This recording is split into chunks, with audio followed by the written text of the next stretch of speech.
The winter of 1979 in Cedar Rapids, Iowa, was calm and uneventful. The holiday season had filled the town with its usual sense of comfort and anticipation. Families were preparing for Christmas. Lights glowed softly on quiet suburban streets. But on the night of December 19th, that calm was shattered by an act of violence that would haunt the community for decades. It began as an ordinary evening for a 17-year-old girl named Michelle Martinko. It would end as one of the most chilling cold cases in Iowa's history. Michelle Martinko was a senior at Kennedy High School. She was 17, bright, and full of life. Friends described her as confident, kind, and always smiling. She was active in cheerleading, the school's speech club, and had dreams of attending Iowa State University. Michelle came from a loving family and had a comfortable life in Cedar Rapids.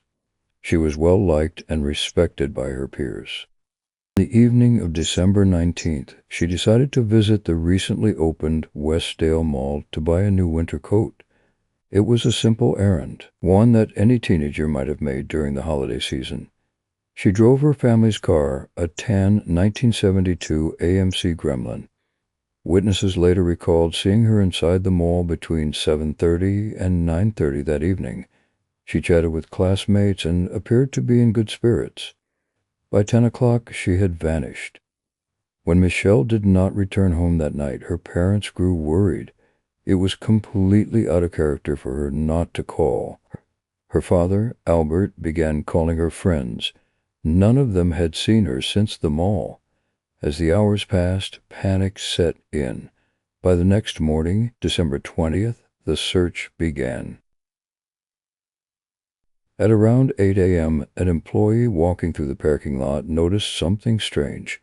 A car was parked alone, covered in frost, but its interior lights were faintly visible. The employee approached, looked through the window, and saw what would become one of Cedar Rapids' darkest discoveries. Inside the front seat of the AMC Gremlin was Michelle Martinko. She had been brutally stabbed to death.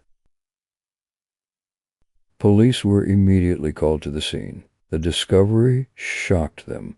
The car was parked in plain view, not hidden or abandoned in a remote location. It was as if the killer had left it there deliberately. Michelle had been stabbed multiple times in the chest and face. The steering column was broken, suggesting there had been a violent struggle. Her purse was still inside, ruling out robbery as a motive. Detectives began collecting evidence carefully. In 1979, forensic science was limited, but they knew this was a case that might one day need more advanced tools. They found blood smears on the gear shift and steering wheel, likely from the attacker. Samples were taken and preserved. They interviewed Michelle's friends, her ex-boyfriend, and every person who might have crossed her path that night. No one had seen anything unusual in the mall parking lot. There were no witnesses, no security cameras, and no obvious suspects. The randomness of the crime made it even more disturbing. The community was terrified. Parents warned their daughters not to go out alone. Police increased patrols, but behind the panic was a grim realization. Whoever had done this had simply disappeared into the cold. In the days following Michelle's murder, investigators considered every possible lead. They questioned mall employees, examined footprints in the snow, and traced every acquaintance she might have.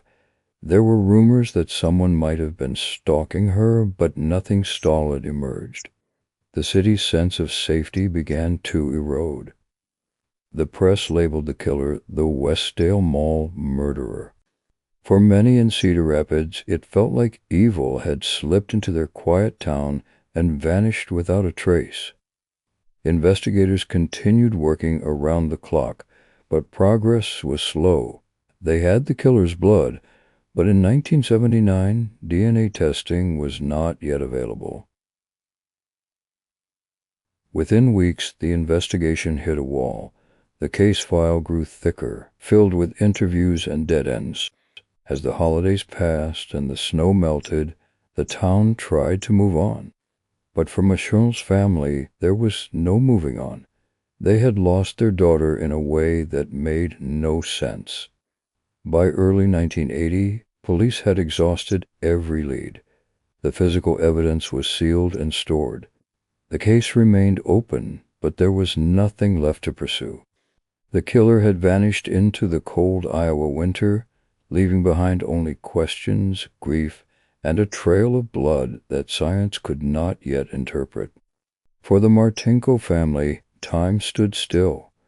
For the people of Cedar Rapids, fear turned into silence. And for investigators, one truth lingered painfully. They had the killer's blood, but no way to name him. In the months that followed Michelle Martinko's murder, Cedar Rapids remained haunted by fear and confusion. The investigation consumed the local police department. Detectives reviewed every lead, re-interviewed witnesses, and retraced Michelle's final movements countless times. But as 1980 began, hope started to fade. The evidence they had collected was compelling, but it told them almost nothing about who the killer was. The blood evidence from the car was carefully stored. It was considered crucial, but it would take decades before science could make sense of it. For now, detectives were trapped in a forensic dead end. They could not match the blood to anyone, and no new witnesses came forward. The Westdale Mall murder had turned from an active case into a mystery. As weeks turned into months, the initial wave of fear gave way to resignation. The city of Cedar Rapids returned to its normal rhythm, but something had changed. A quiet unease settled over the community. Parents still remembered the headlines and reminded their children not to walk alone at night. The case had become part of the town's collective memory, a reminder that even safe places could harbor danger. For Michelle's parents, Albert and Janet Martinko, the loss was unbearable.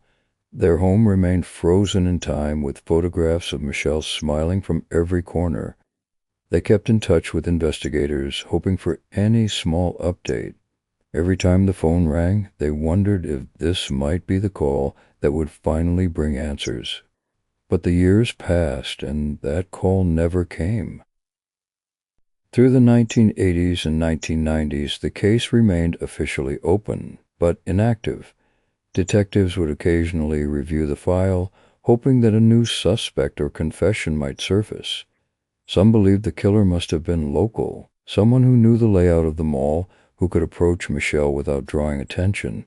Others believed it had been a random act of violence, a stranger passing through. No theory could be confirmed. The forensic revolution of the late 1990s gave investigators a reason to reopen the evidence. DNA profiling had become a powerful tool in law enforcement. Scientists could now extract genetic information from even small traces of biological material. In 2006, the blood from Michelle's car was re-examined. For the first time, investigators were able to generate a full DNA profile of the killer. It was a scientific breakthrough. They finally had a genetic fingerprint, but still no name. The profile was entered into CODIS, the National DNA Database. Detectives waited. Weeks passed, then months, and eventually years. Each search returned the same result: no match. The killer's DNA did not belong to anyone already in the system. He had never been arrested for a serious crime that would require a DNA sample. Once again, the trail went cold. While this was happening, the case continued to live in local memory. Every few years, the story of Michelle Martinko resurfaced in the press. True crime television shows featured it briefly, reigniting public interest but yielding no new evidence. For detectives, these moments were both hopeful and heartbreaking. They reminded the public that Michelle's case was not forgotten, but they also underscored how little progress had been made. Michelle's parents continued to speak about their daughter. They described her as intelligent, independent, and kind-hearted. Their grief was constant. Albert Martinko gave interviews, insisting that the police would one day find the person responsible.